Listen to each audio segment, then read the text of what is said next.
오늘 성경에 나오는 사도 바울은 그 당시 불었던 풍랑에 대해서 잘 분별하여서 더 이상 가면 안 된다라고 얘기했던 사람이었습니다. 백부장과 성자가 선주는 사도 바울의 말을 듣지 않고 강행하면서 어려움을 취했던 것을 보게 됩니다. 이튿날 되니까 사람들이 짐을 바다에 버리기 시작했습니다. 사흘째 되는 날에 보니까 배 장비를 다 버리고 거의 자포자기한 상태가 되었다. 성경은 그렇게 기록해 주고 있습니다. 20절에 보면 해도 별도 보이지 아니하였다라고 표현해 주고 있는데, 그것은 그 당시 GPS랑 똑같은 것입니다. 그들이 지금 어디에 있는지, 어디로 가야 되는지 알 수 없는 상황이었다. 그리고 풍랑도 계속되었다. 성경 기록해 주고 있습니다.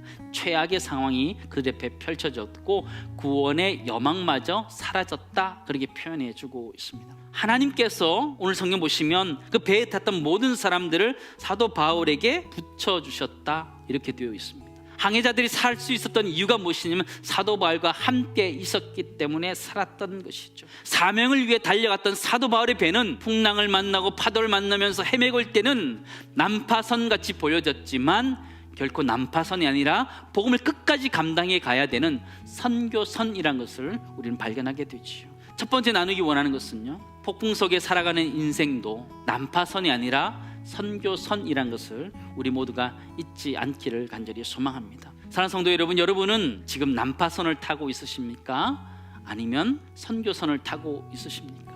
우리는 좌초되어서 난파될 것 같이 우리 인생을 살았다 생각하지만 복음을 전해야 되는 우리 그리스도인들에게 난파는 없는 줄 믿습니다. 우리의 인생이란 것은 난파되지 않고 계속적으로 복음을 전해야 되는 선교선이란 것을 잊지 마시기 바랍니다.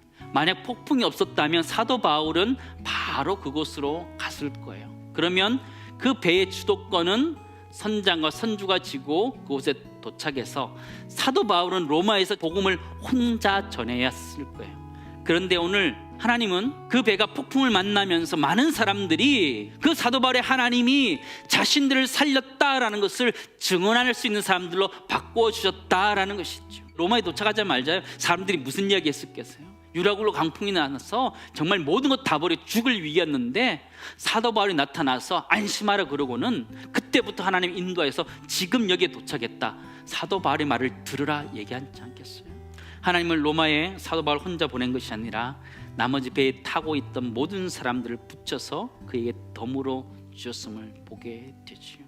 비록 지금 믿지 않는 사람이지만 우리 인생의 풍랑과 시련을 통해서 하나님이 하나님 되심을 증명하실 것이고 우리가 그 사람들을 살아낼 때 하나님 그들을 우리의 복음의 증인들로 붙여주실 것이다 말씀하고 있다라는 것이죠. 우리의 지금 믿지 않는 오이코스들, 이웃들, 가족들은요, 잠재적인 우리의 동력자들이고 잠재적인 예수 그리스도의 증인들이라는 것을 잊지 않으시기를 간절히 소망합니다. 나 혼자 인생을 살아가고 풍랑을 헤치며 살아간다, 그런 생각을 할 때가 있습니다. 그럴 때 이 사도 바울의 모습을 꼭 기억하시기 바랍니다.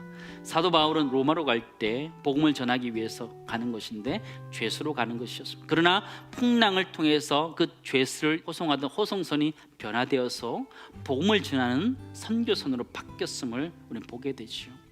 우리 인생이 그렇다라는 것이죠. 때로는 세상 사람들이 보면 난파된 것 같이 어려운 것이 우리의 상황입니다. 경제적인 것들도 무너지기도 하고 건강이 무너지기도 하고 관계가 무너지기도 하고 참 여러 가지들이 무너지면서 우리는 살아갑니다. 그러나 하나님이 사도 바울을 홀로 두지 아니하시고 폭풍을 통해서 276명을 붙여주셨던 것처럼 엘리야 선지자에게도 7,000명을 붙여주었던 것처럼 하나님은 지금 시대에도 우리들에게 동력자들을 붙여주실 줄을 믿습니다. 우리 모두가 서로 동력하면서 하나님 나라를 위해서 달려갈 수 있는 귀한 복음의 전사들, 복음의 용사들 될 수 있기를 간절히 소망합니다.